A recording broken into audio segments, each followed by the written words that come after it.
I'll try to rotate it. This is our first time moderating, so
I don't think it makes a beans a difference. Goes first and everything else. Just all day. Yeah, I saw that the other day. I don't get down 6 too often. Well, why don't you go ahead? I gotta fill out some.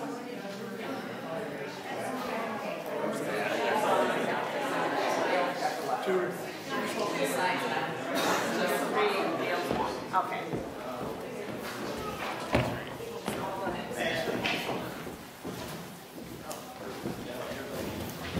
How you doing, Bob?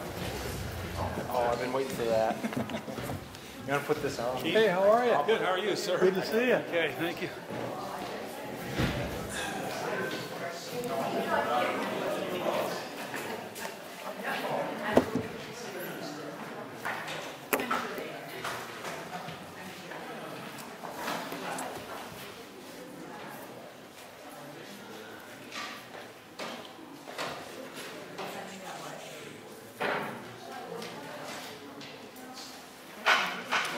You retired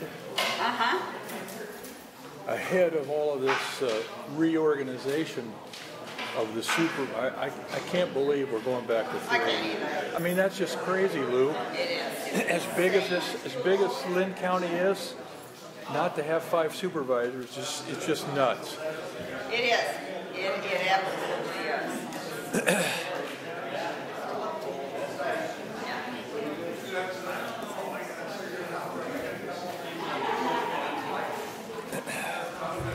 Well, and it's an unnecessary expense to go through all of this, and then you're going to have, you know better than me, an underrepresented Hi, Keith. I'm Bria Oxley. I live in District 3.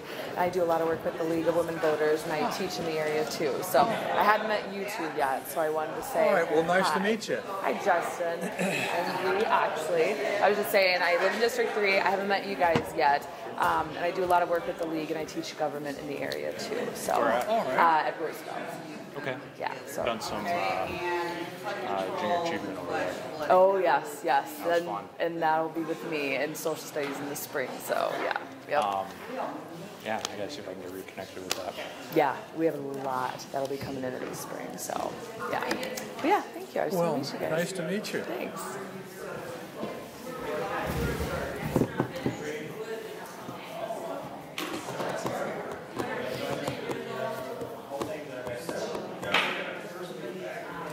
All these lights are just really awful, aren't they?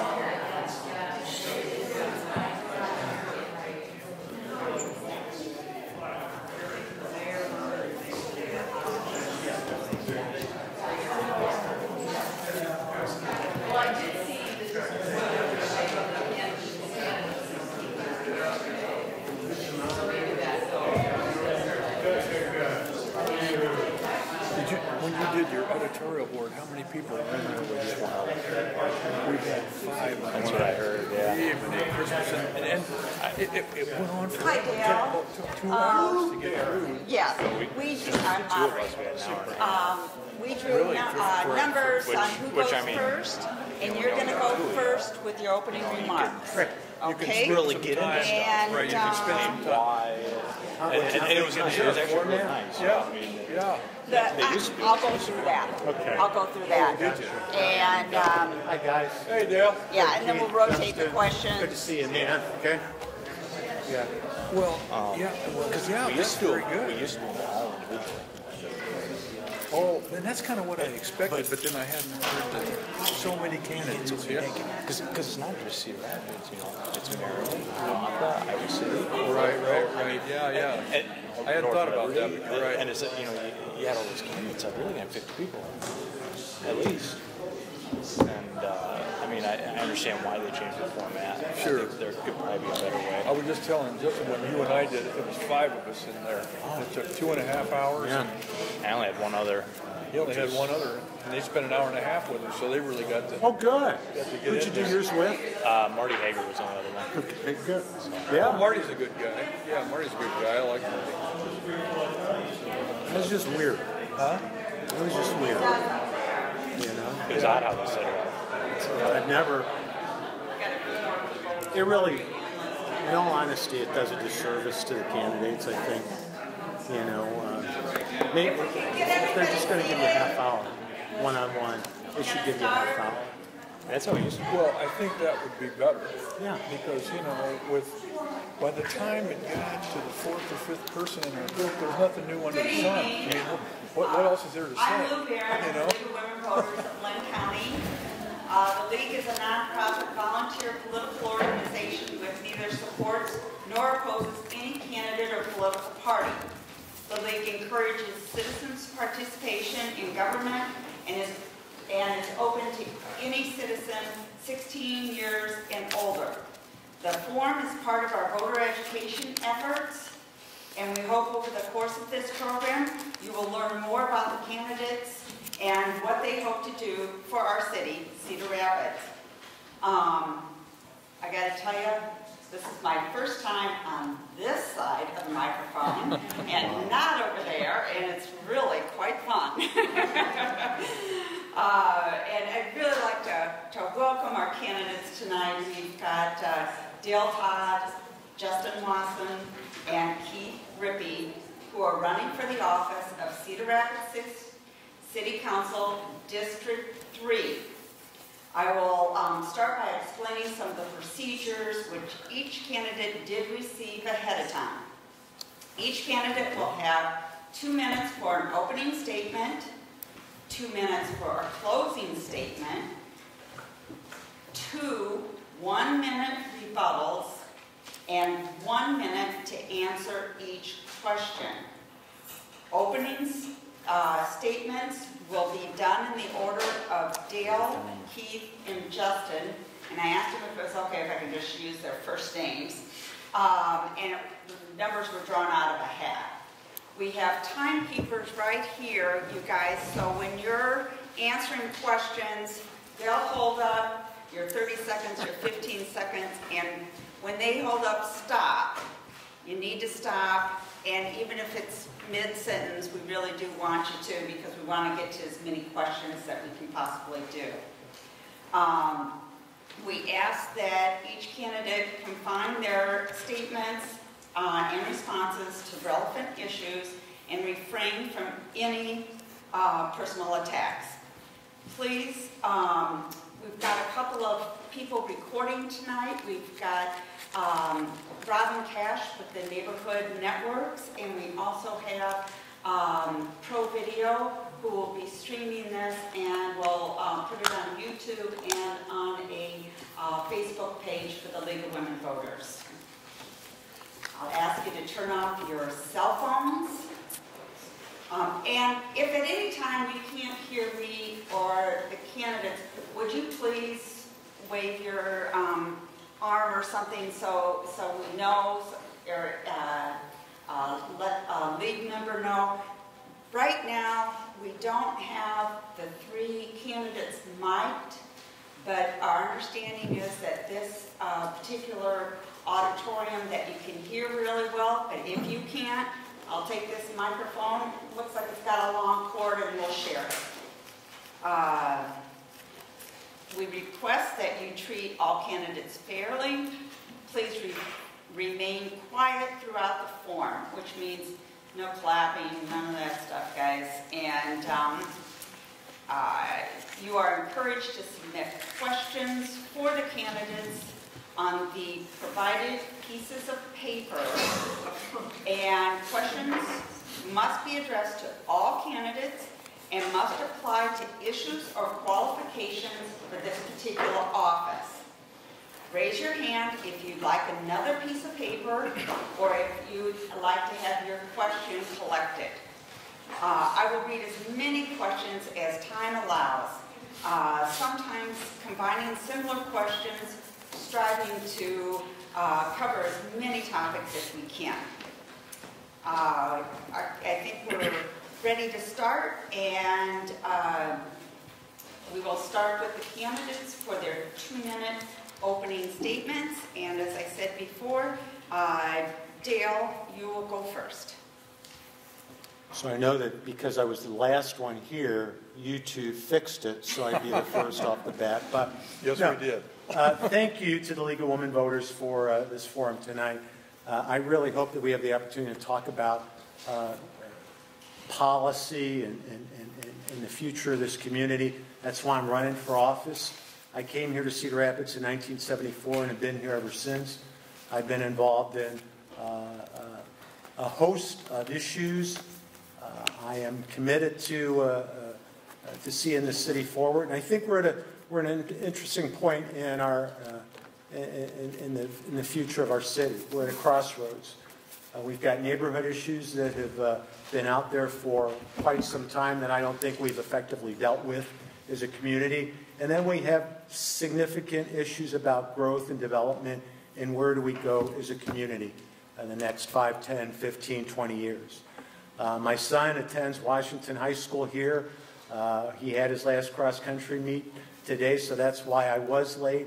But I've got a commitment to this community, and I'm really honored to be up here with these candidates and in this forum, and I'm looking forward to talking about the issues tonight. Thank you. Next, we've got Keith.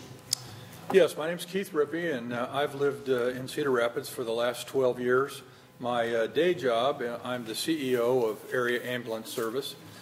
During my 12 years here, I lived down in the Newbo district, moved into Bottle Works condominiums in the year of the flood. I was one of the first residents to move into that building. I since moved out of there, and I live on 2nd Street, also down in the Newbo area. I've been involved in a whole variety of different community committees and commissions throughout my time here. I sit on the Civil Rights Commission right now. I'm on the board of the Mission of Hope and Horizons the 6th Judicial District as well. I agree with Dale. We've got some challenging, exciting times ahead of us. We've got some infrastructure issues to deal with. We got flood protection. We've got quality of life issues, including public safety in our neighborhoods. When we have John Madden, the former football coach of the Oakland Raiders, said, "We're only as good as our last man." When we have core neighborhoods that are in distress, we need to address those. We need to address those issues. We're only as good as our neighborhoods, and we have a lot of distress, particularly in the 3rd District and some of our neighborhoods, and I want to address those if I were elected to City Council. And lastly, I would like to thank the League of Women Voters as well for hosting this tonight, and I look forward to the opportunity to answer the questions. Justin. Thanks everybody for coming tonight. My name is Justin Wasson. I've been heavily involved in the community for the last several years. This includes things like being the president of the Wellington Heights Neighborhood Association. It's actually where I know a lot of you from. I've also been involved with the Boys and Girls Club, the 6th Judicial District, a new organization starting called Sunshine Learning Academy, and a whole number of other organizations that I've really enjoyed getting to work with over the last several years. But I decided that it was time to take a step up and take these leadership experiences that I've had over the last several years and run for City Council. I'm running because I want to move our city forward, and I'm running because on November 8th, my wife is due with our first child. Our first boy, Dexter James Wasson. He's going to be born probably the day after the election, sometime around there. And when he grows up, I want him to want to live in Cedar Rapids. I want Cedar Rapids to be the #1 place he thinks of when he decides where he wants to raise his family. I know it's the #1 place I want to raise my family as we slowly grow. And I want to take the opportunities on the council to harvest all the great things we have and really let our city shine. I'm going to stay after this forum for a while. And I know several of you will have questions that didn't get answered, and I want to answer them. I'm going to stay for a while after, and I want to answer them individually because I know there's only so much time, and I want to be able to contact each one of you and let you know my opinions on how we can move this city forward. So thanks again for coming out tonight. I really appreciate it. Okay, thank you everyone, and we've got a couple of questions here regarding the casino. And first will be Keith. Here we go. If a casino license is not approved, what are your ideas for that parcel of land? I would like to see a type of grocery store, community food bank to enhance what Matthew 25 and others are doing. I think there's a lot of different opportunities for development downtown. There's a lot of different properties that are available down in the downtown district, which is a key part of District 3, of course. I would support, as I lived down there for the last 9 years, I would certainly look for some sort of a grocery store. The problem with development in that regard, retail development in particular, is does the population have to come first or does the retail come first? And that's the struggle that we've had for the last several years in trying to draw retail establishments to the Nubo area, downtown, and so forth. So I would look to try to do some to incentivize and encourage more retail development downtown, Nubo, and in Czech Village as well. Justin? That parcel of land sat empty since the flood. And it's land that the city's maintaining and has maintained for several years. And I think it's time we get it back on the tax rolls. And I think this is a great question. How can we best use that land to move our city forward? That land's really valuable. It's right next to downtown. It's on First Avenue, and we need to develop it.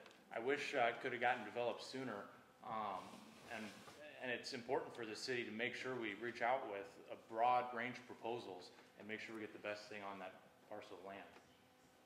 Thank you, and Dale. This is where there might be an area difference, and this is where experience comes in. It is appropriate, at least it's my belief, that it's appropriate for a city to periodically land bank land. We did that with the Sinclair site. For many years, we did not develop it. We've done that with other parcels. That is a critical piece to downtown. And while it would be nice to get in on the tax roll, what would be best is to get in on the tax roll with the right use and not what we think is a short-term solution to what is a vacant piece of land right now that geese love more than anything. I was involved in the efforts to keep First Avenue Hy-Vee here in town, and what I did at the time, we did a food study and determined that there's a food desert in that area. But Keith is right. There simply is no mass there to bring to justify a large investment from a store at that location. Thank you. We have another question on casinos that I'm going to go ahead and combine these two. So it's a two-part one, and we're going to go with Justin first. Do you favor a Cedar Rapids casino, and do you have any preference on the plans that are out there? When the vote happened several years ago, I voted against the casino, and I was in the minority. And I accept that I was in the minority, and as such, on the city council, I would not be overly opposed to a casino coming into town, because I think it would be my responsibility as a council member to support what the community wanted. I don't have a strong preference, but I think that there is opportunity where if we get one of the casinos, for example, the Wild Rose, then we'll still have that parcel of land that we were just talking about that can be developed. So I think we could get two projects if we got one of the smaller downtown casinos. Keith? No, Dale, sorry. Similar to what Justin said, the citizens of Cedar Rapids voted for a casino. I've been pretty ambivalent one way or the other. I think the data shows that it's not the economic driver that historically people have portrayed it as, but as an option for people to do things, I would support the continued efforts. I don't see things happening in our favor at this point in time, but again, I would support the voters. Great. Question number 3, this has to do with... Wait a second, Keith. Keith. Yeah, thank Okay, you. just keep me on task, guys. All right. I'm the current president of the Lynn County Gaming Association. That is the not-for-profit committee that would hold the gaming license and receive the funds, the 3 to 5% of the funds that are earmarked to come off of the profits to go back into the community through a variety of different grants, much in a similar fashion as United Way does, but these funds would be allocated for local not-for-profits alone. So based upon the fact that I've been in that position since Cedar Crossings started, I certainly support a casino. I absolutely support being able to direct those funds locally back into this community for a variety of not-for-profit organizations that are certainly in need of additional funds. Okay, we'll move on to the next question, of which, Dale, you're going to take first. And this is underneath the nuisance properties. Do you feel the nuisance property program is working, and what would you do differently? I was on the early nuisance abatement task force, the Chapter 22 task force. Historically, when we've tried to stabilize neighborhoods, no matter how strong we were on the criminal front, I did not have a tool that I could use against absentee slum landlords. And so the nuisance abatement ordinance that's in place, I believe it's working fine. I chaired a group of mental health professionals who analyzed every call that went into the police department and looked for the impact that it would have on people with disabilities or mental illness. We were not able to determine that there were any trends in a negative way that way. Currently, I saw Kevin Sabati, who runs the building department at the cross-country meet. There are between 900 and 1,000 active cases that are on file with the city of Cedar Rapids. You can't move the city forward unless you can stabilize these neighborhoods. It's a tool that we use. Keith? Yes, I participate in the Public Safety Committee in which police, fire, buildings, and ambulance report to 3 members of the City Council. And so I'm very familiar with the abatement notice and the abatement ordinances and their effect. And each quarter that Safe CR reports out, they've achieved significant results. They've gotten several hundred out of compliance landlords to become in compliance. They have levied and received several $1,000s in fines. And as a member of the Civil Rights Commission, I can tell you that we've not had one civil rights complaint come through as a result of either one of those 2 ordinances. So I think it's been very, very successful and has achieved the desired result that the council intended. Just as a number of other ordinances, I think there's some pros and cons to the nuisance abatement ordinance. I think there are some parts of it that are good. I think there's some parts of it that are not so desirable. I'm not a big fan of penalizing a piece of property. I'm also not a big fan of, there was a debate over the domestic abuse side of it, where a person who is being abused in their house potentially facing penalties. So I know that there's some issues with it. I'd like to see it changed a bit. And I'd also like to see a different approach. You know, in my neighborhood in Wellington Heights with the high poverty rate, one of the biggest problems we have is so many chopped up houses. Drive down 3rd Avenue, how many houses have 4 or 6 mailboxes out front? I want to attack that problem. Let's revert a lot of these houses back to single family. Let's make the properties desirable again. That will attract good people and help improve our neighborhoods. The next one's on housing. And what would you do to encourage housing diversity by supporting small operators? And Keith, you go first on this. Well, I think that we have a serious lack of affordable housing in the single-family type throughout our district. And it makes sense far more sense to infill in those neighborhoods with compatible housing, and I agree with Justin. Multiple chopped up houses is not the way in which not the approach that we need to take. Encouraging single-family affordable housing is exactly what we need to do, and we need to come up with some incentives that are similar to how we incentivize developers downtown and TIF districts and that sort of thing to encourage that kind of development. It's far less expensive to go infill where there's already streets, sidewalks, sewers, lighting, street lights than it is to build new out on the edges of our city. One of the areas where Cedar Rapids has the biggest deficit in housing is low-income apartment-style housing, which is why we have so many chopped-up houses still. There's demand for that type of living. I think, for example, the Commonwealth Apartments, many of you probably know the Commonwealth. It's 2 blocks from my house.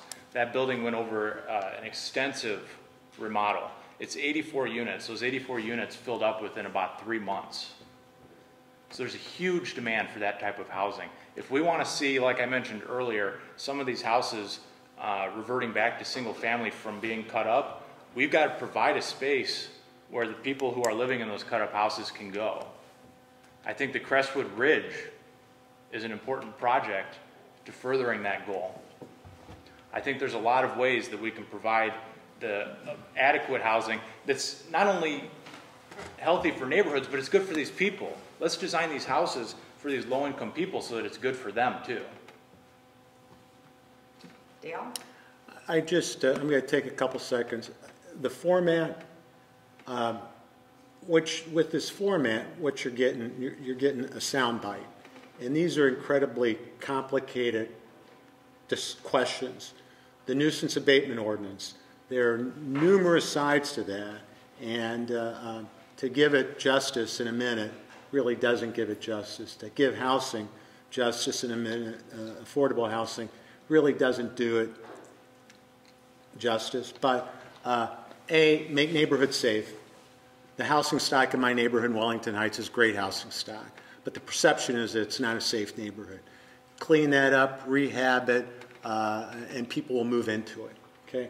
One of the other things, though, that's going on, and this is why the nuisance abatement ordinance is important, what is going on in some of these neighborhoods, including the northwest side, which is part of our district, you have a subgroup of landlords that are buying up rental properties, and they're doing a lousy job of rehabbing them, and they're not caring who they rent to. Unfortunately, we're going to so, have to have you stop. Thank you. Sorry. Yeah. But you do raise a good point, but we do have to abide by the rules, which is 1 minute, and maybe the league will take your advice under consideration.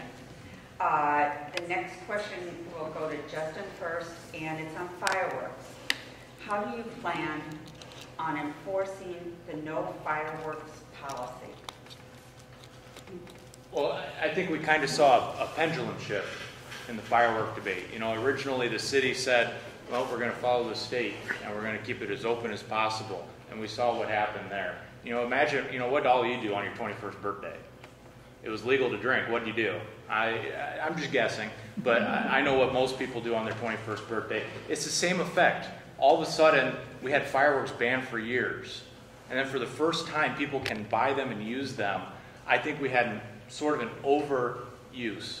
I think that would have declined over time. I mean, there's been fireworks in my neighborhood every year that I've lived there. Them being banned never prevented them. What I'd like to see is perhaps a shorter time frame where people can use them so that we don't have to listen to it, we don't have to smell it, we don't have to have scared dogs and scared children waking up at night. You know, if we narrowed the use down to fewer days, I think that would have been more appropriate than an outright ban. Dale? I have zero tolerance for fireworks. It's no secret where the problem houses are coming from. The police know, the neighbors know, dispatch knows. These were not fireworks, these were explosives that were going off in our neighborhoods. And when it comes to that, again, zero tolerance. I would implement a fine, and I would suggest that after the second day we would know where the problems were and we would work to curtail that. Thank you, and Keith. I support the ban as well. Being in the ambulance business for the first time ever in the 12 years that I've been in that business here, we had ambulance response for people who were seriously injured as a result of using fireworks. Also, when I was out knocking doors in a couple of neighborhoods, one of the gentlemen asked me about the fireworks ordinance, and then he pointed down to a whole basket full of used up fireworks that had ended up in his yard. Yeah, they shoot from my yard, but they end up in Dale's yard or Justin's yard, and that's just not acceptable. And we've got too many houses in this community, particularly in District 3, that are 100+ years old, that people were terrified they were going to catch on fire, and I don't blame them. So I don't support, let the professional do fireworks, go down to the river. That's where it needs to be. Good. Just a question to the audience real quick. Can you hear okay? Yeah. Okay, great. Good. Wanted to make sure. This next one's going to go to Dale first, and it's on guns. And yes, it's going to be hard to answer in a minute, but if you could just give us an overview. Do we have a problem with misuse of guns, and why? Yeah, it's obvious that, and it's no more different here than many other communities. Kids nowadays have easy access to firearms. There's no way around it. When we were young, we didn't have the accessibility. Now you can go to any pawn shop and buy whatever you need. Not only do you don't even have to go to the pawn shop. Kids in every high school in Cedar Rapids know how to get guns. And so yes, there's a problem. To answer the rest of it in a comprehensive way would be a little bit too much. Could you repeat that question for me, Lou? Sure.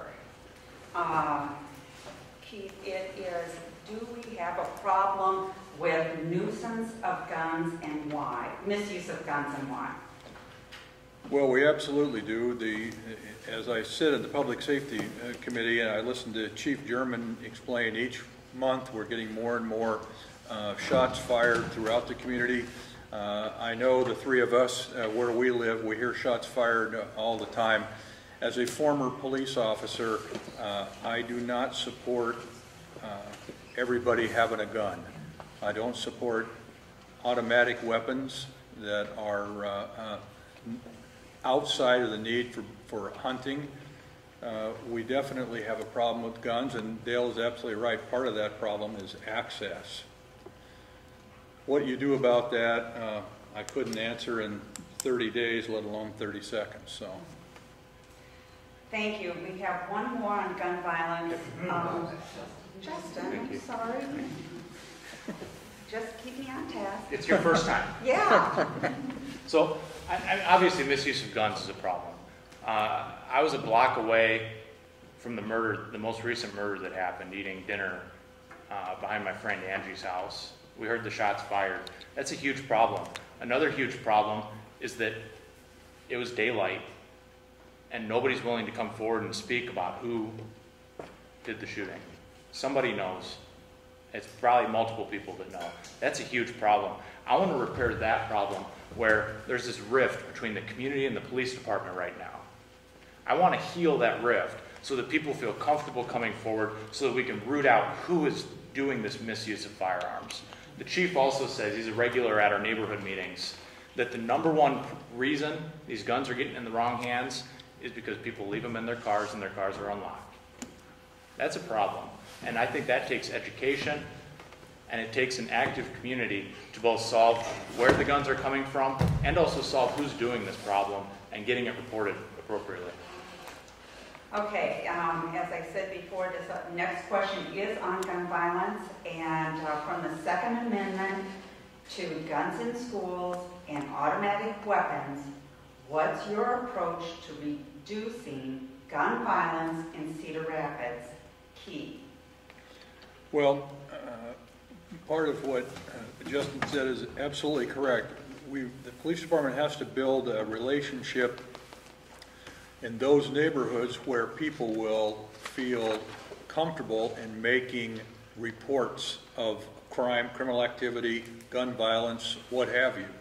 I'm a big supporter of community-based policing, in which the police officers are out interacting with the community and addressing a variety of issues with respect to crime and gun violence in terms of improving neighborhoods through the Safe CR ordinance and a variety of different attacks in each one of these neighborhoods, because they have more problems. There are more issues and more crime-related issues than simply gun violence. There's a whole lot of other things that make it very, very challenging to police those areas. Justin. Yeah, I'm involved in a group called Stop the Violence. And we've been holding regular picnics at Redmond Park to try and connect the community with the police department. Many of you probably saw a video, this was a couple years ago, where there was a police officer dancing with some neighbor kids. And the video went viral, it hit over 300,000 views. And building that gap between the police and the community is something I've been working on for several years. Crime in Wellington Heights is actually down a lot over the last several years. This is something I've been saying for the last several years. If you've been seeing me on TV representing the neighborhood association, crime in Wellington Heights is down about 40%. And there's a lot of initiatives that went into that. But I think part of that is that we're just trying to gap the community and the police bridge to make the neighborhood a safer place, to encourage people to want to live there and want to raise their kids there. It's a great neighborhood. I really love it down there. And I think if we make it a safer neighborhood where more people have ownership, then they'll be more willing to report the gun violence. It's your turn to answer that question. It's not the first time our community has dealt with gun violence. We dealt with it in 96 to 98. We provided kids with opportunities. We worked to strengthen the neighborhood. Kids nowadays, they lack the conflict resolution skills that they should have. Justin and I serve on a warrant task force where we talk to felons who are just out of the system, and we remind them that if they're involved with guns, it doesn't make a lot of sense. They can go to jail for a federal offense. Today I met with the U.S. Attorney, and what we did in the past, we know full and well who is involved with gun violence, who's packing who's carrying weapons, and who's using them. Those people we go after, and there's zero tolerance. But the whole question is a complicated question because you see high levels of gun violence where there's poverty, where kids have nothing to do, where there is a lack of hope. And so it's a comprehensive thing that you do. That's why I'm on the SET task force the last 2 years, trying to pull those answers together. Thank you. Our next question is going to go to Justin first, and this is on public transportation. And it's two parts. Should city buses run later at night, and how do you plan to support public transportation? I think there's a lot of key issues that go into public transportation, but I think we also have a lack of adequate public transportation. I bet none of you took the bus here because you wouldn't be getting home right now, because the buses stop at 6. Most people don't know that our busing stops at 6 o'clock, and it doesn't run on Sundays.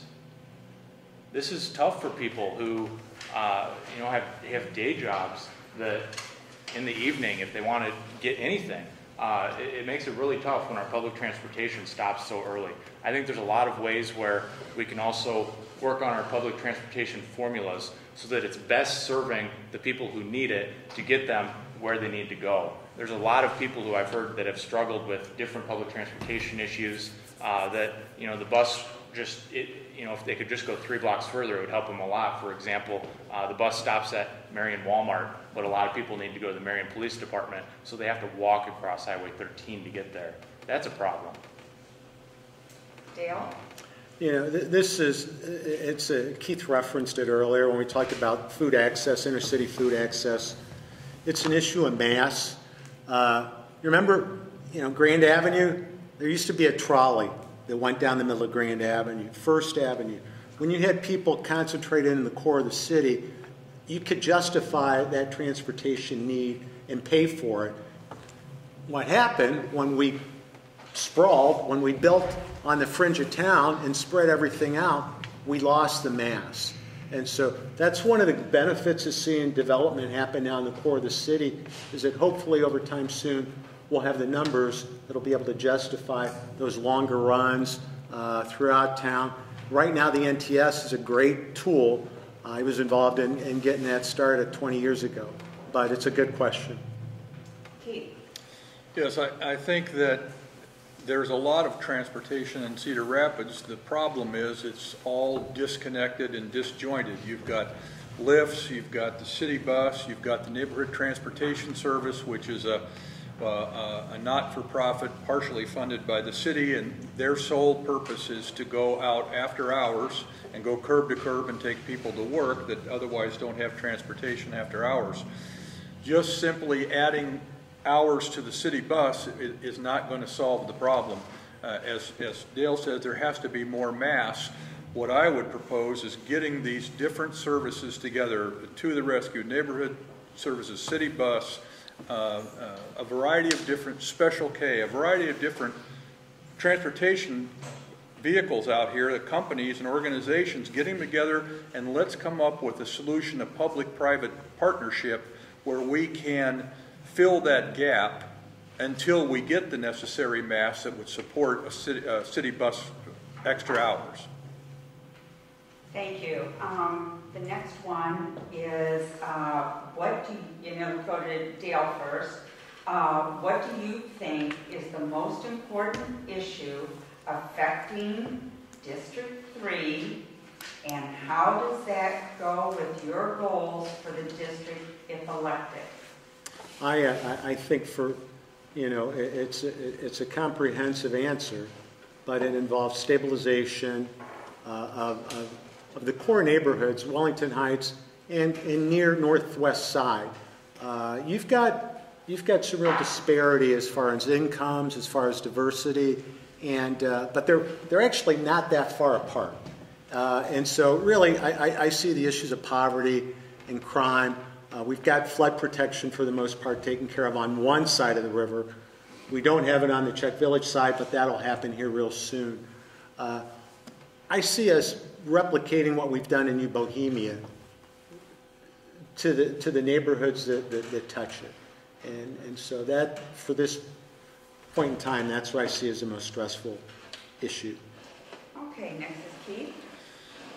Yes, I see the distressed neighborhoods in District 3 as being our core driver, our most important issue to deal with. And along with that comes infrastructure issues, sewers, streets, and there's folks that that in our district that have, their houses aren't anywhere near the river, but they flood, their basements flood every single time it rains 5 drops. We need to address those kinds of infrastructure issues. We need to stay with the basics and work towards neighborhood quality of life issues, which includes public safety, but also includes, as we've talked about before, affordable housing. But you've got to have that infrastructure there to support that affordable housing. Justin. Yeah, I think the city as a whole, the #1 issue is infrastructure. Our roads were neglected for years, for decades. And we're trying to catch up now, but it goes beyond roads. Infrastructure goes well beyond roads. You know, as Keith mentioned, we've got regular flooding in Wellington Heights. It has the name Heights in it. Why are we flooding? It's because we have an issue that goes beyond the roads. It goes into our sewers. We don't have adequate sewers in a lot of places. I know there's infrastructure problems, for example, down in Sun Valley, and they're flooding regularly. There's infrastructure, you know, the flood wall would be infrastructure. I think there's a lot of ways that if we improved our infrastructure, we would naturally see a lot of improvements that go around it. I'll give you a quick example. In front of my house a few years ago, the curb rolled out into the street. The curb just fell off and rolled out in the middle of the street. That's a problem. If the city's unwilling to invest in our neighborhood infrastructure, it's hard to invest in our neighborhoods ourselves. We'll go on to the next question. And Keith, you're going to be first up on this, and it's on traffic cameras. Do you support the collection of traffic camera fines? Why or why not? Well, for me in the ambulance world, it's really not about the fines. When the cameras were in operation, we kept statistics. The number of calls for injuries as a result of accidents in those areas that were covered by cameras went down significantly. That's what's important to me. The city can have those cameras for fines, whatever their other purpose is, but for me, I know what the serious injury accident rate declined substantially when those cameras were there. And I also know, since the cameras are not there, that our injury accident calls are starting to inch back up. Justin. You know, we were told just a couple years ago that the camera fines were not enforceable. And then all of a sudden, now we're being told that it's going to be taken out of our income taxes from the state. They're going to enforce the collection of those cameras. I don't like that sudden shift where we tell everybody, hey, it's, you know, we don't have a way to enforce these. We can't ding your credit. We can't ding your insurance. We can't send it to collections. And then all of a sudden, we're tacking it onto people's taxes. I'm not a big fan of that approach. It seems misleading to me, and it seems like a money grab. That's just an opinion, but that's what it feels like when we're tacking on and really trying to chase after that money. It seems like we're chasing the money. Okay, this one's on development. I think you get me. Sorry. I hate traffic cameras. We've all been skipped once, Lou, so it's all even. Yeah. Yeah, you know, I support them to a degree. I especially support the one on the S curve. I call that dead man's curve.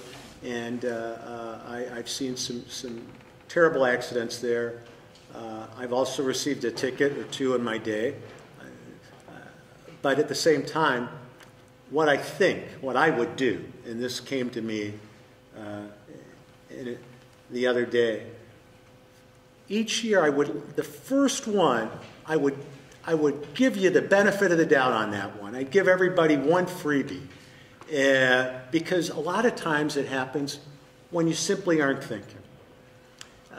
And this is another case where you know who the habitual speeders are, and I've got let's go after those folks. But it gives the impression that the city is doing it simply for a money grab. And that has certainly left a bad taste in the mouths of many. Okay, the next question is on development, and it's going to go to Justin first. Do you support the construction of the building of a skyscraper as proposed across from Smolukov's? As it sits right now, I'm not a fan of the One Park Place project. It's a roughly $100 million project that the city plans to pay $20 million up front.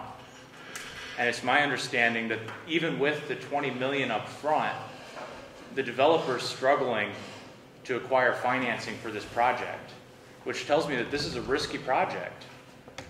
And the last thing I want to see is a project that's heavily financed go in our downtown, and then maybe we see a downturn in the national economy. Maybe the developer just struggles financially and doesn't lease as much space as expected, and then all of a sudden we're sitting with an empty building downtown. I'm not a fan of seeing this huge upfront, heavy risk project go downtown. I think there are better options. It's very valuable land.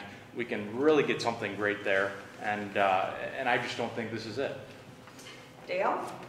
You know, one of the earlier questions we had was about a downtown grocery store. And this would have a downtown grocery store in it. I believe that there is still a pretty significant gap in the project, but as far as the concept goes, I support the concept. This is going back to Urban Planning 101, having people in downtown again, reestablishing the core, getting enough mass there so that you could subsidize and sustain grocery stores and other types of businesses. The reality is that the city is going to have to take risk. And do they all work? No. But if you don't do anything, you don't go anywhere. And that is the competitive nature that cities have nowadays. That's one of the compelling questions we have to ask ourselves. Where do we want to be in 20 years? Okay, the next one. You're going to get me again, too. Keith, I'm trying to get us out really, of my here. little dots here. Keith, you're next. Do you want me to repeat the question? No, I got it. Okay.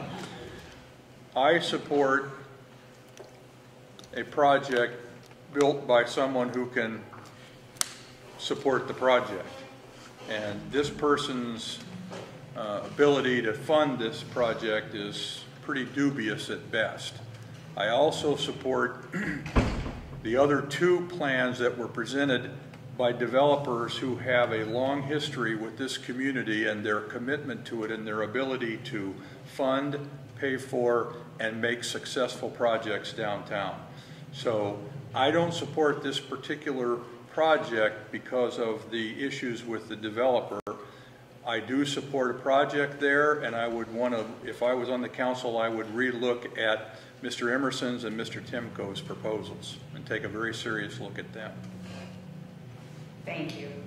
Next, we'll go to the question on TIF, and it goes to Dale first. The pros and cons of TIF and why. That's all they wrote. You know, cities, when you want to make a project happen, cities simply don't have many tools to make those things happen. When we talk in particular about affordable housing, there's a gap that needs to be filled sometimes, especially, and that's in order to keep rents affordable and low so that you can accommodate whatever demographic you're trying to appeal to. And so there ends up being a gap. And cities, they don't have outright cash that they can give a developer or a project, but they do, and this is a case where, in fact, with Hy-V, First Avenue Hy-V, we use TIF money to incentivize Hy-V to stay there at that location, where we use the taxes that they would pay to help with the cost of their building. It's an appropriate use. You can certainly point to cases throughout the state where people have maybe went too far, but cities don't have a lot of choices. Stop. Thank you. Keith? Yes, I support TIF districts for, just as Dale suggested, that's the primary means in which a city can incentivize a developer to take on a risky project, for example. So I support those as our main vehicle to incentivize that development downtown and in other areas and neighborhoods of our district. I don't think that it's been overused. I think it's been used by our current and prior councils very judiciously, as a matter of fact. Justin? I'm not as big a fan of TIFs. Really, when you look at it at the end of the day, a TIF is just it's a large tax break. I think there's times where it can be valuable. For example, restoring a brown field or a gray field. But I think that we've overused TIFs. I think the same developers are over and over and over getting these large tax breaks, and I think that's a problem. I look at the Fountains project, for example. Why did the Fountains need a 10-year tax break? I look at some projects, though, that I think were good use. I think Raining Rose was a good use. I think that cleaned up that area a lot. But overall, I think the number one problem we have with TIFs is that we don't have it defined in Cedar Rapids on when we're going to choose when to use it and when not. It's kind of, it almost feels to me like, oh, this project's cool, let's give it a big tax break. I'm not a big fan of that approach. I want to see it defined. I want to see it used for specific things that we know the city needs. Great. Okay, this is kind of a longer question on housing, and it's going to go to you first, Keith. The housing nuisance ordinance applies equally to both owner, occupied, and rental properties, and these numbers are very close in terms of violations. What would you propose to help individuals improve their properties, both owner-occupied and rental, in your neighborhood? Well, I think there's things that can be done in terms of identifying some revenue streams that people could be able to have access to. A lot of the redevelopment in District 3 has occurred as a result of the Affordable Housing Network and two or three other organizations, Four Oaks, and I think that there's opportunity for us to do to continue to do that sort of thing. It's definitely not an easy fix. Justin? I think the number one way we're going to see these sort of incidents decrease is by stabilizing and improving our neighborhoods. See, I think the reason that a lot of these properties eventually go downhill is, one is there's just a lack of ownership. There's areas with a lot of high rental, high density, and when you have pride in ownership, usually you keep your property up better. I think there's some instances where perhaps, I've seen disabled people that own houses that struggle to mow the grass. I'd rather see us work with those people than send them a letter, a sort of ominous letter in the mail saying, you're in violation of code section, whatever. there's got to be a more personal way to approach a lot of these issues. I think if the city was better at communicating with, especially these properties going downhill, we'd see a lot of improvements come naturally. And Dale. You know, keep in mind when we talk about nuisance abatement infractions, there's the criminal ones where you've got a house that's been out of control, they're dealing crack, you know, that's one issue. But when it ends up being a building code violation, there are things that we could do. And I've chaired the Safe, Equitable, Thriving Task Force, the Housing Subcommittee the last 2 years. It's given resources to people like Habitat for Humanity, Matthew 25, you know, Affordable Housing Network, those folks. But at the same time, realizing, letting homeowners know that there's tools out there, whether it's through historic preservation grants, whether it's grants that the city actually has that sort of incentivize and help pay the cost for a new coat of paint, new shingles on the roof, those kind of things. But you also do that by making sure that people feel safe in their neighborhoods. People feel safe and they're willing to invest in their housing stock. Great. Let's go on. We have another one on the casino that, Justin, this is going to go to you first. And it's casino or not, it seems to me the three of you are not using this as a stepping stone and are sincerely committed to making Cedar Rapids the best it can be. If this is possible without a casino, is this possible without a casino? If so, what are your suggestions? Absolutely, it's possible. The number one piece of proof I have is look at our city now. I think we have a great city, and we don't have a casino. A casino can really be a mixed bag, I think. I mean, I've never been in one. I have no desire to ever go in one. But look at who the regulars are in a casino. And, you know, really, to answer the question, we live in a great city. And so to say that a casino is what's going to make our city great, it's just not accurate. I think there's so many other things we can highlight that we can emphasize. And I want to work to expand on that, to make the city even better. Dale? You know, I'm going to go back to what I said earlier. When the time comes, we'll know what the appropriate use for that site is if, in the event that a casino doesn't happen.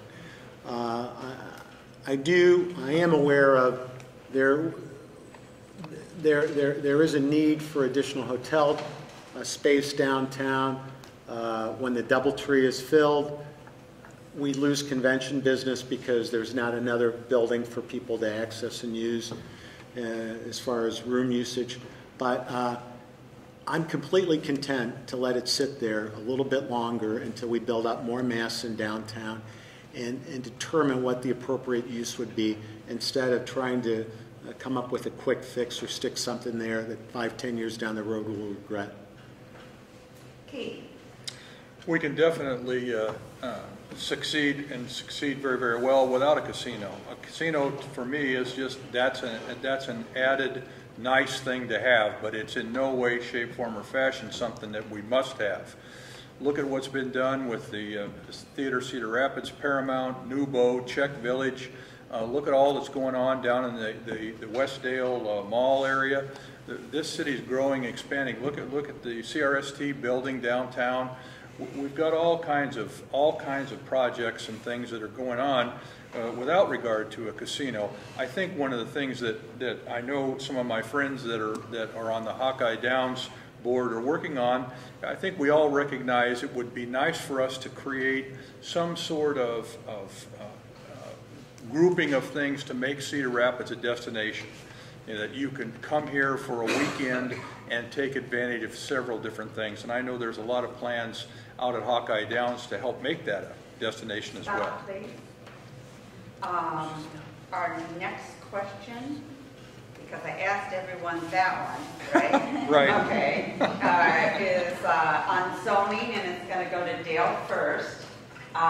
It appears some homeowners are setting up businesses like junk collectors, home businesses, tear out, at their homes zoned residential. leading to blight and decreased property values. How would you propose abating this? This is the nuisance abatement ordinance. This is why you have that. Because historically, I mean, when you go to the courts, you know, you can be tied up in the courts for years. In fact, we have been. I can give you addresses of houses that have been tied up for years. And so that's part of my discussion. When we go to nuisance abatement ordinance, we've got enough data and we have enough, we know who the problem properties are.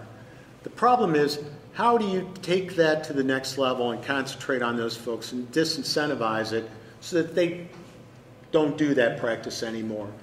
That's a legal question that we have to address with the Iowa legislature. The first thing is, you need to call the city and make the complaint. And you can do that anonymously.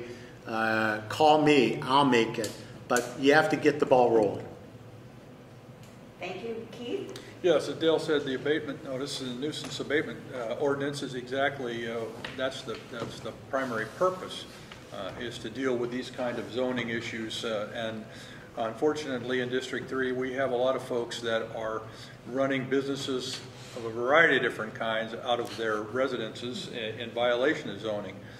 And as Dale says, you need to call in, and we need to keep hammering away through Safe CR, through the police department, through code enforcement. We just need to keep hammering away and chipping away. And Dale's absolutely right. We know, the city certainly knows who the major violators are, and we need to do a full court press on those folks. Justin? Yeah, I run a small business out of my house. I own a pressure washing company. I've got a pickup, and it's illegal to park my pickup in my garage. So I think this is kind of a double-edged sword. I think there's obviously people who abuse running a small business out of their house, creating large piles of junk, being an undesirable neighbor. But I think that's different than someone trying to make a living. I work very hard. I've been working all morning and all day. I just finished not too long ago. And when the city told me it was illegal to park my pickup in my garage, that didn't make sense to me. I asked them, you know, can I park it on the street? It's a public street. They said, yeah, that's fine. Right in front of my house. I could park my pickup in front of my house. But it's illegal to park in my garage. So I think we need to really go into these zoning codes. I wish I had more time to talk about zoning, because I got a number of issues that I've had that I want to bring forward. But we need to go through it and really give a comprehensive overview and change it. Thank you. Next is on housing again. Keith, this is going to go to you first. How will you promote infill instead of sprawl in our city? Well, I think, as I mentioned earlier this evening, I think infill is critically important, particularly in our core neighborhoods in District 3. That's where we already have the infrastructure. We already have the streets, the sidewalks, the lights, the sewers, and it's far less expensive to redevelop those properties within those neighborhoods.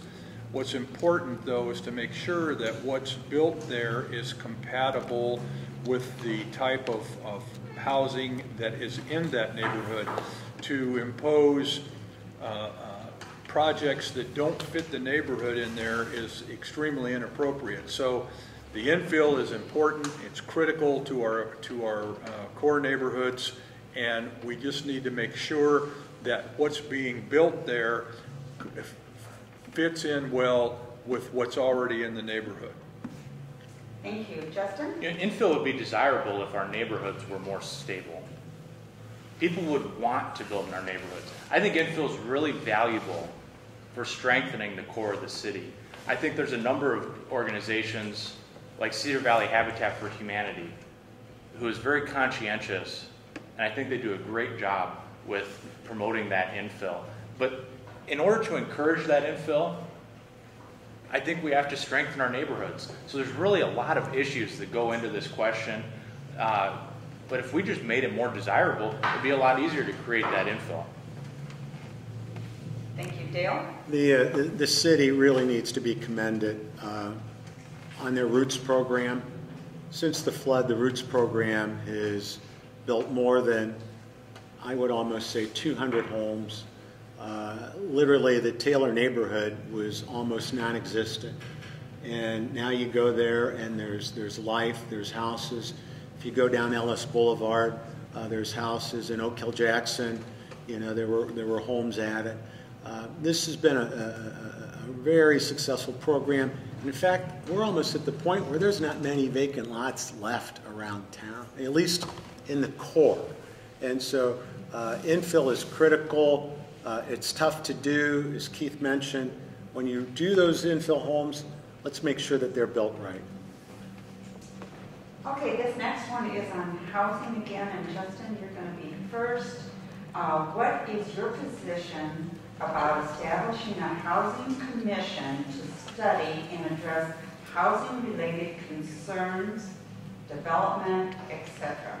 I think a housing commission would be a huge asset to our city.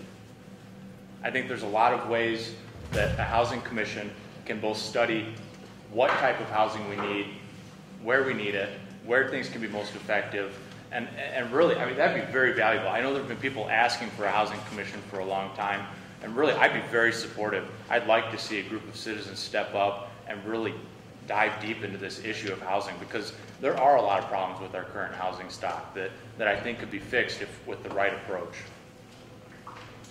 Yeah. And so I mentioned earlier that I chair the Housing Task Force, or the SET Committee.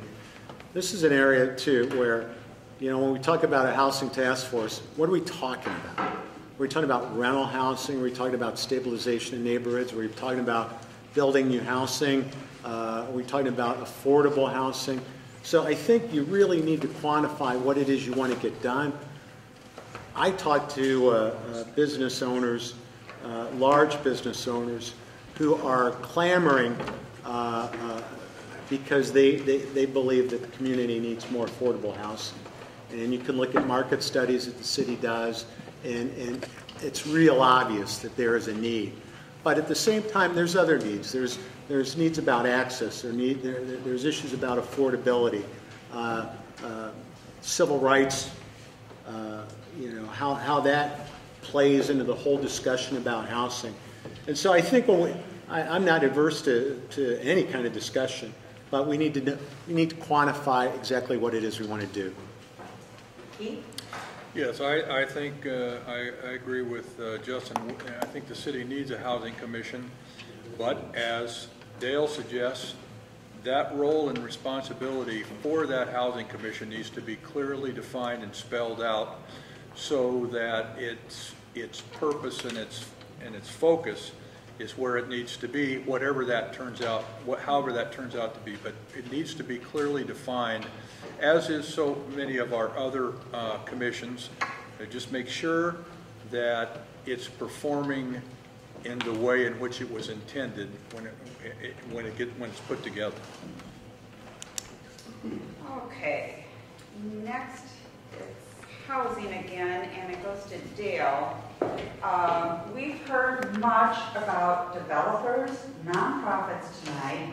What will you propose for assisting working with small operators to provide diversity? Does that make sense? Well, it could. I mean, Yeah, what you want. You know, the reality, no matter what an elected official can do, you have to go to a bank and you have to sell your story to the banker because they're going to be the ones that are going to loan you the money for the mortgage. And so what we've done before is help people make their case. And, you know, the good news is in this community, my experience is if you make a sound case, if your numbers make sense, if you've done the right things, the community and the business community will step up and help. Keith? Could you repeat that, please? Sure. We've heard much about developers, nonprofits tonight.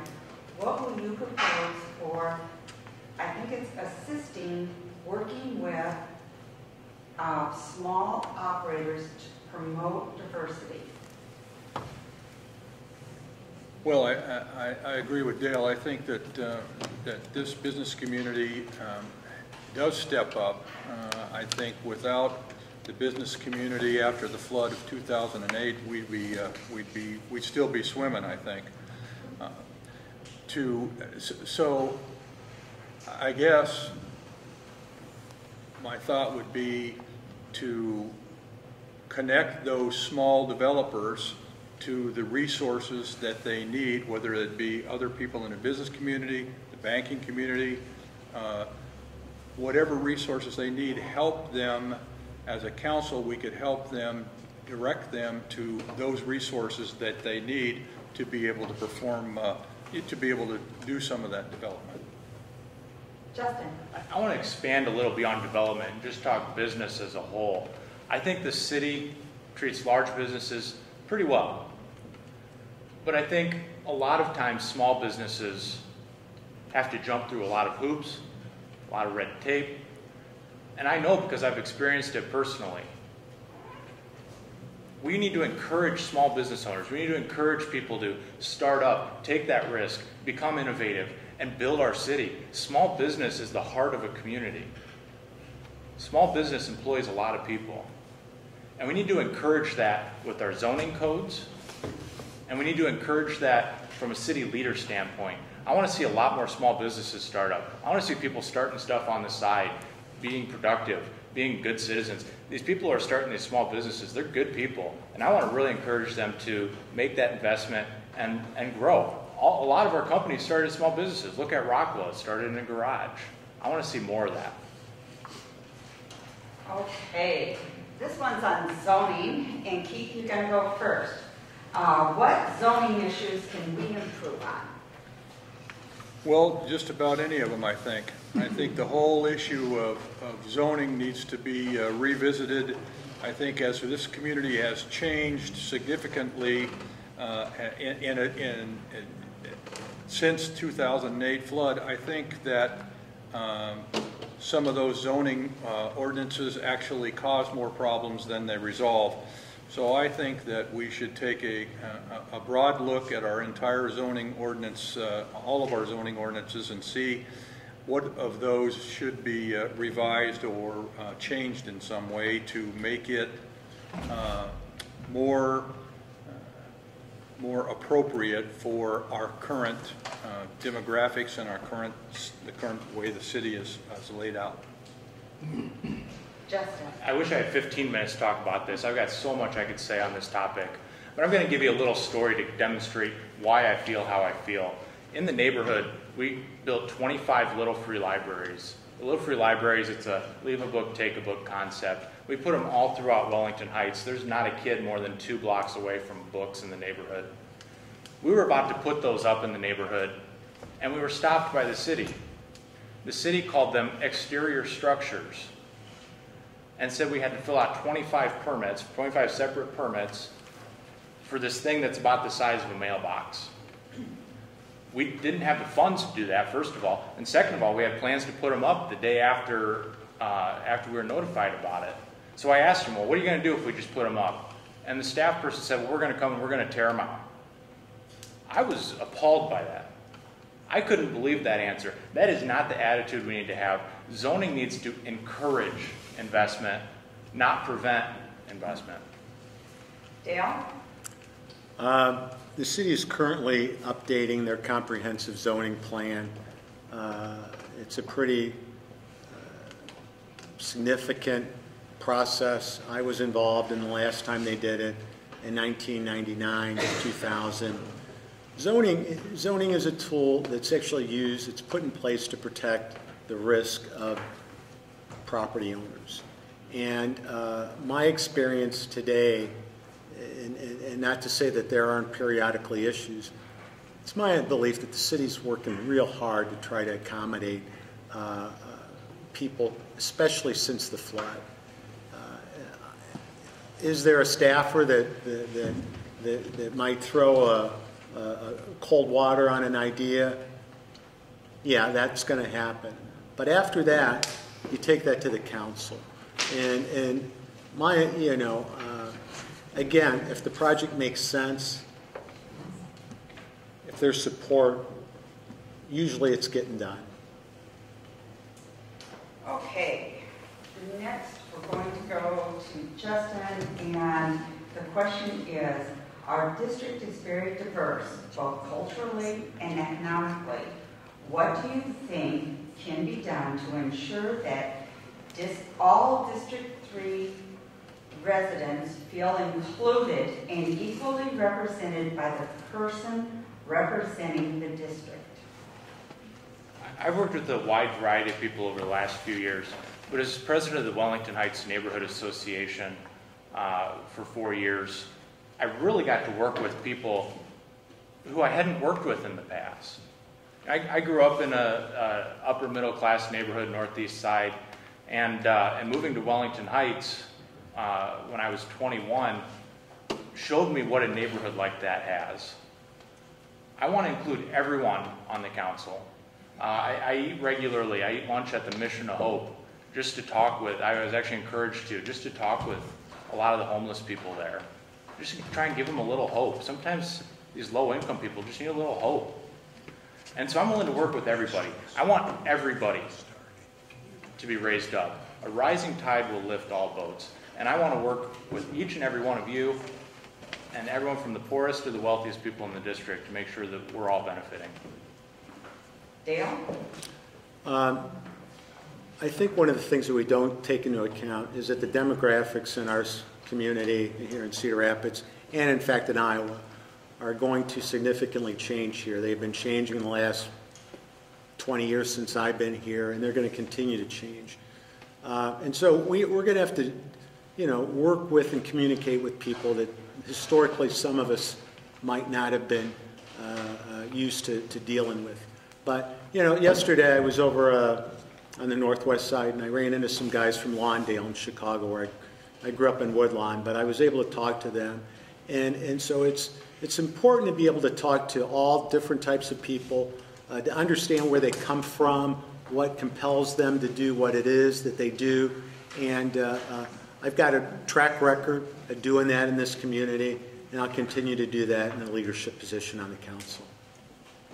Keith?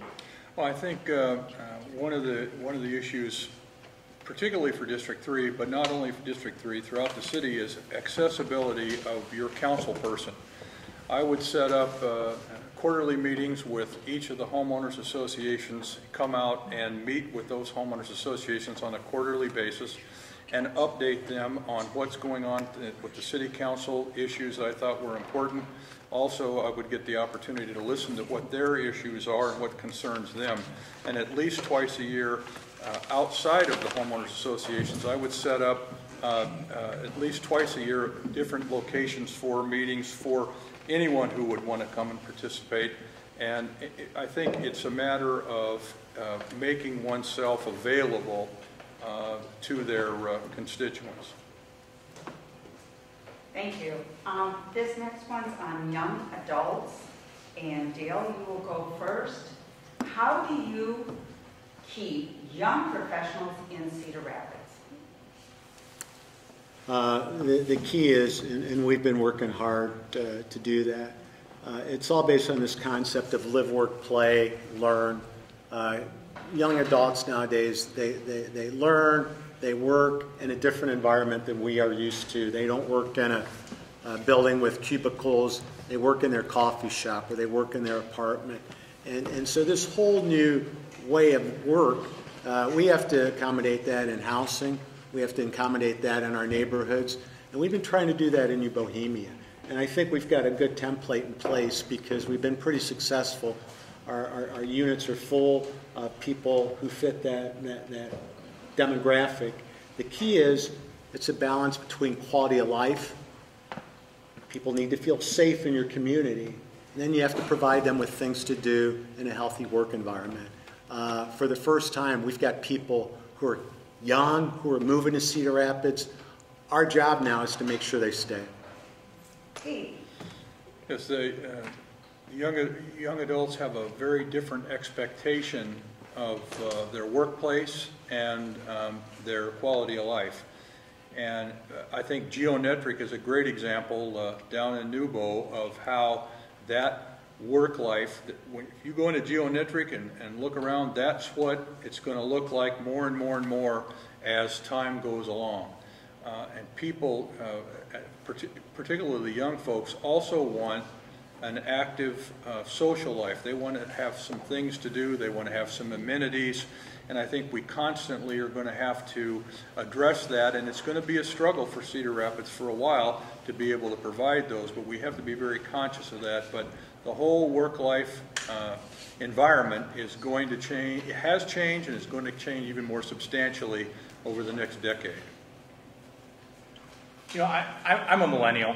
I know that's sometimes not a term that people think of millennials, and a lot of them, it doesn't give them the warm, fuzzy feeling. But I guarantee you, because I've seen a lot of them, there's a lot of great millennials, and I think we can attract a lot of those great millennials to live here.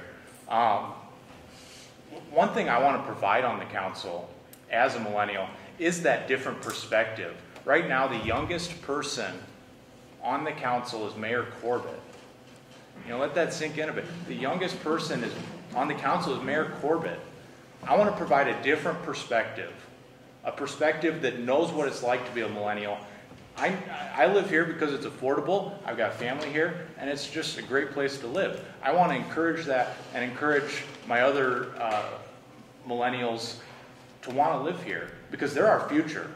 We cannot sustain Cedar Rapids without them. So that would definitely be a focus of mine, is to attract those young professionals. We've got another question on youth, and this one, Keith, will be first up.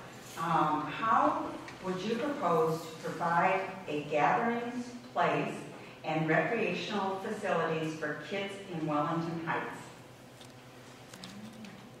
Well, I think that if you take the Jane Boyd example and expand upon that and replicate that in some way, in some fashion in Wellington Heights, and make it more, put it somewhere in Wellington Heights, and so that it's accessible to the kids that live in that neighborhood, I think that's a good model to start with. Great. Justin? You know, I mentioned the little free libraries that we put up, and that was just, it was kind of a Band-Aid over a major problem, which is lack of things for youth in Wellington Heights in particular. I know that was mentioned in the question to do. I know that St. Paul's Church on 3rd Avenue is actually looking at building a recreational center and trying to staff it. That'd be a huge benefit to our neighborhood, and I've been trying to support it. I've actually donated towards the project myself. And I'd love to see a non-government entity step up and do that. You know, we look at what the Northwest Rec Center does and how many people it services. You know, if we had that in Wellington Heights, we've got a ton of kids who just walk on the streets all day. And if you go to McKinley right now, I guarantee you know, it's dark now, but I'm pretty sure there's probably kids playing basketball out there. You see it all the time. A rec center would be huge for our neighborhood. And Dale? One of the problems is that actually if you do go to McKinley now, you will see nobody playing basketball there because the school's closed. And one of the first things we did, we opened the schools, we opened Johnson, we opened McKinley, we opened Polk. That's how I ended up in office. They took down the basketball hoops at Polk School, and kids had nowhere to go in that neighborhood. I would structure Redmond Park so it's safer, the kids feel safer to go there. I would hire somebody to run it. We've got the Boys and Girls Club across the street from Johnson, but we would open Johnson more. The best model out there was the program that Mary Wazinski put together, the Summer Youth Coalition. I would get that thing going again. We worked with the churches to open up the churches during the summertime and provide meeting space. And we did things like put splash pads in youth playgrounds in places like Johnson and Redmond Park. And it's landlocked. The biggest challenge right now is making sure you keep Johnson School open. Okay, this is going to be our last question, and then we're going to go to your closing statements. And please, if you had a question that wasn't answered tonight, I imagine these folks will stick around and you can talk with them afterwards. This last one is on flash flooding. What approach do you propose for addressing flash flooding in neighborhoods such as Grant Avenue?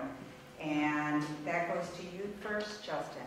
I bought my house it was 3 years ago now. And 2 days before I bought my house was the flash flooding of 2014. There was a car swept down the street and up onto my front lawn the day before I was supposed to close on my house. This flash flooding was caused by a lack of adequate sewer systems. You know, a lot of people talk about how bad the roads are, but I think we need to go a step further and look, you know, we've got a lot of places where our sewers are inadequate. Along Grand Avenue, those houses flood regularly.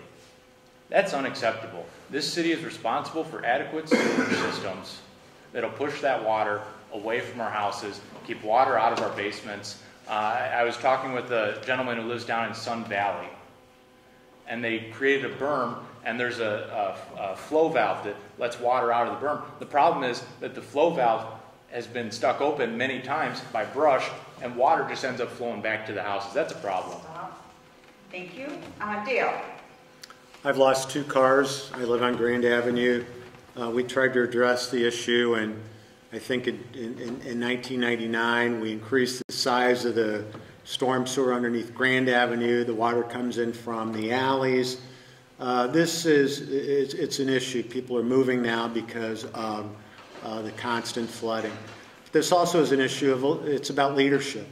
The city council simply has not realized that there is enough political capital or clout to move a project around in the capital improvement budget to make something happen.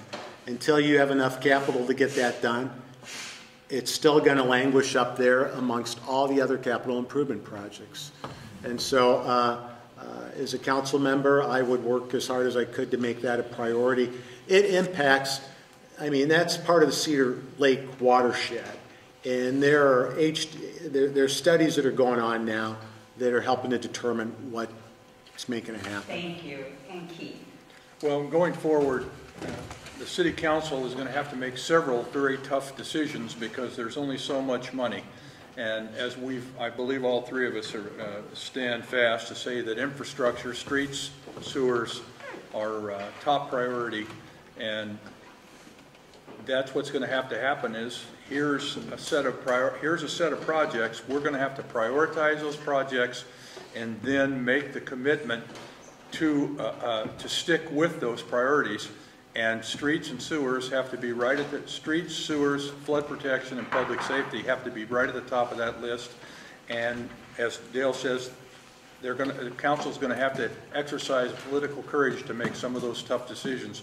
But when we've got people whose basements flood regularly or they're subjected to flash flooding as they are on Grand Avenue and nothing happens, we're losing those people. That's just irresponsible on our part as a city. Thank you. Now we're going to have closing statements, and why don't we just go straight down the line, and we'll start with you, Justin. You'll have 2 minutes. I don't think you're going to find anyone that's more passionate about doing this than I am. And I want to tell a little story that kind of defines how I want to do my work on the council. A couple years ago, there was a church in our neighborhood that owns a couple houses. The church wanted to demolish one of those houses for a parking lot. They had a severe shortage of parking. Another organization stepped in and said, you know, we'd really like to save this house. And the church said, well, it's going, so you better hurry up and make something happen. So that organization approached the neighborhood association and approached me and another board member and asked, you know, what can we do? We ended up donating one of our garden plots so that we could move this house.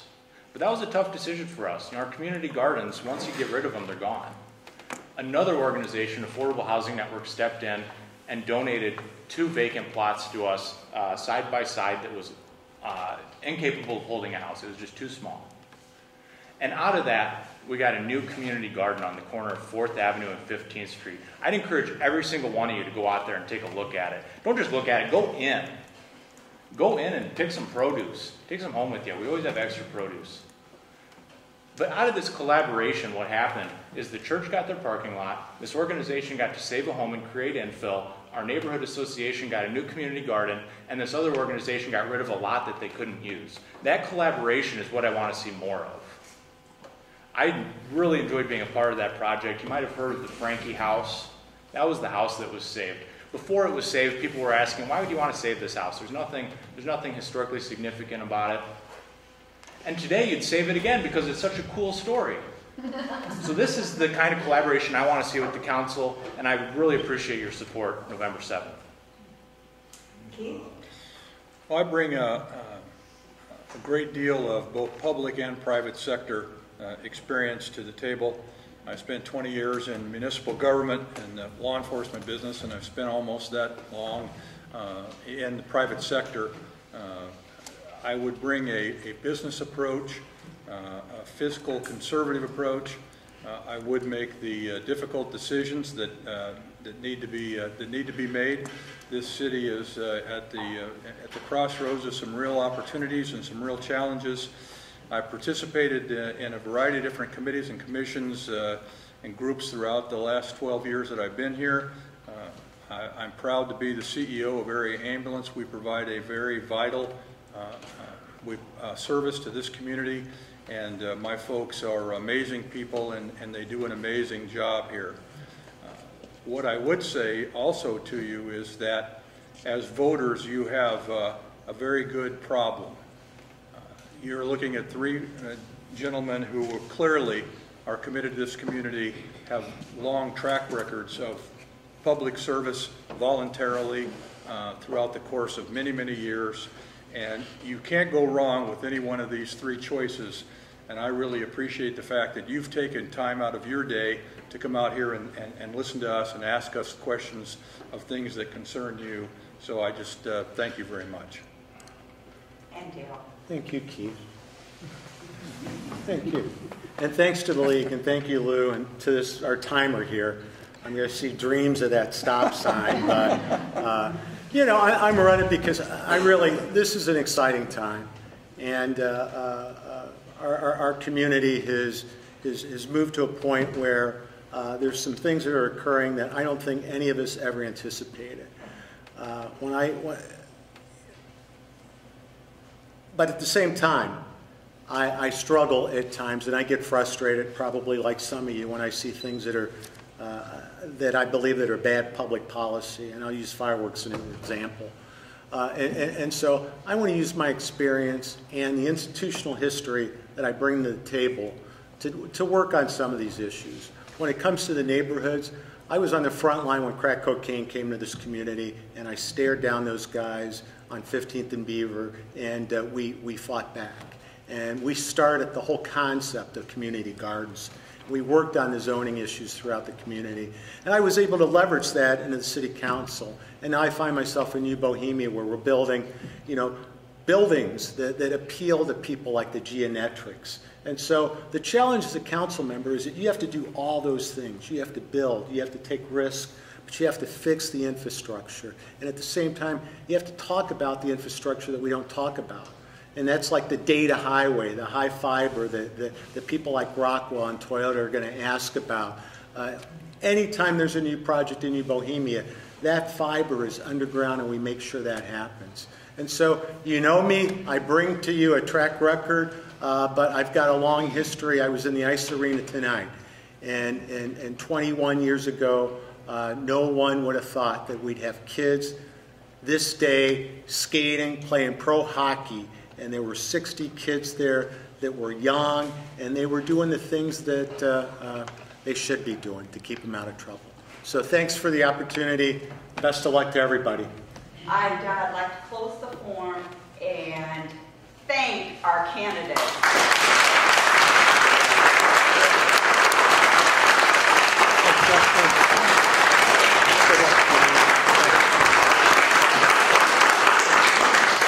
I'd also like to thank everybody who came tonight and your participation in this democratic process. We appreciate it. a minute at a time. Looking up at the clock first time. 45 minutes. They might stick around, so if you've got another question, please come on down. You know, this was a good question. Yeah, good questions. Yeah, absolutely. Yeah, I agree. You know, they were more neighborhood focused, you know, Yeah. which was good. Yeah. Is this your bodyguard? This is my bodyguard. You were the other night at Union. Yeah, she. Did you get a picture in there somewhere?